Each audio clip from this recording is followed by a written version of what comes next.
નમસ્કાર વિદ્યાર્થી મિત્રો, સ્વાધ્યાય 13.2 દાખલો નંબર 4 જેમાં આપણે બહુલક શોધવાનો છે. અહીંયા વર્ગ એટલે વિદ્યાર્થીઓની સંખ્યા અને એને પ્રદેશોની સંખ્યા આપી છે, એટલે આપણે સાદી ભાષામાં સમજીએ તો વર્ગ અને આવૃત્તિ.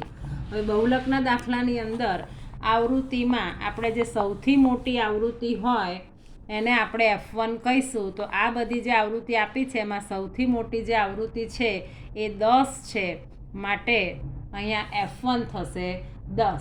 હવે F1 10 છે, સૌથી મોટી આવૃત્તિ હોય એટલે એનો જે વર્ગ છે એને આપણે બહુલકીય વર્ગ કહીશું અને એની જે અધસીમા એને આપણે L કહીશું.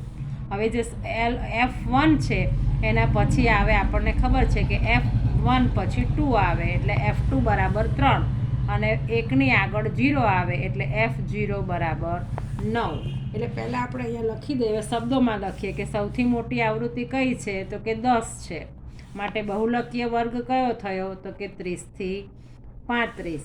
હવે L એટલે બહુલકીય વર્ગની અધસીમા, તો અધસીમા કેટલી છે 30. F1 એટલે બહુલકીય વર્ગની આવૃત્તિ, તો એ કેટલી છે 10. F0 એટલે આગળના વર્ગની આવૃત્તિ એટલે એ છે 9 અને F2 એટલે પાછળના વર્ગની આવૃત્તિ તો એ છે 3 અને વર્ગ લંબાઈ તો કે ઉધ્વ સીમા ઓછા અધસીમા એટલે આપણને વર્ગ લંબાઈ મળશે 5. હવે આપણી પાસે મધ્ય બહુલકનું સૂત્ર છે, ફરી આપણે યાદ કરી લઈએ. Z બરાબર L પ્લસ પછી આ મોટો કૌંસ કાઢવાનો અને ગુણ્યા H. હવે વિદ્યાર્થીઓને ખાસ જણાવવાનું કે ઘણીવાર અહીંયા L લખે છે તો પ્લસની નિશાની કરવાનું રહી જાય છે અને આ લખે છે તો H લખવાનું રહી જાય છે, એટલે એવી ભૂલ ના થાય એ ખાસ ધ્યાન રાખજો. યાદ રાખવાની રીત ફરી સમજાવું છું.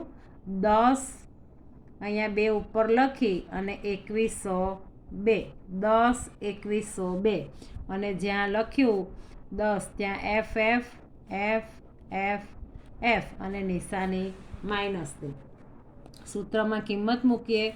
L બરાબર છે 30 એટલે જ્યાં L છે ત્યાં આપણે 30 મૂકીએ, વત્તા કૌંસમાં F1 છે 10 એટલે જ્યાં F1 છે ત્યાં 10 મૂકીએ. F0 છે 9 એટલે 10 ઓછા 9. આ બે સૂત્રનું F1 બરાબર 10, F0 9 અને F2 છે 3 ગુણ્યા વર્ગ લંબાઈ છે 5 એટલે અહીંયા મૂકીએ આપણે 5. હવે આ 30, 10માંથી 9 જાય તો 1, 10 દુ 20, આ બેનો ગુણાકાર અને આ બેનો સરવાળો કરવાનો, તો 9 ને 3 12 અને ગુણ્યા 5. હવે અહીંયા 30 વત્તા આ 5 આ એક જોડે ગુણાય એટલે 5 એકુ 5 અને 20માંથી 12 જાય તો 8. હવે આપણે 5 ભાગ્યા 8, તો 5 ભાગ્યા 8 કરીએ તો આ સંખ્યા નાની છે એટલે ભાગ ના ચાલે, એનું શૂન્ય અને અહીંયા 0 મૂક્યો તો 8 પંચા 40 અને 8 છંગ 48. એટલે આપણે પોઈન્ટ પછી એક સંખ્યા મળી ગઈ એટલે આપણે અહીંયા 30 વત્તા 0.6 અને 30માં આપણે 0.6 ઉમેરીએ તો થશે 30.6 એટલે આપણને આપેલી માહિતીનો બહુલક મળશે 30.6.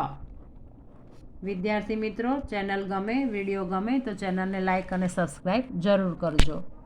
Thank you.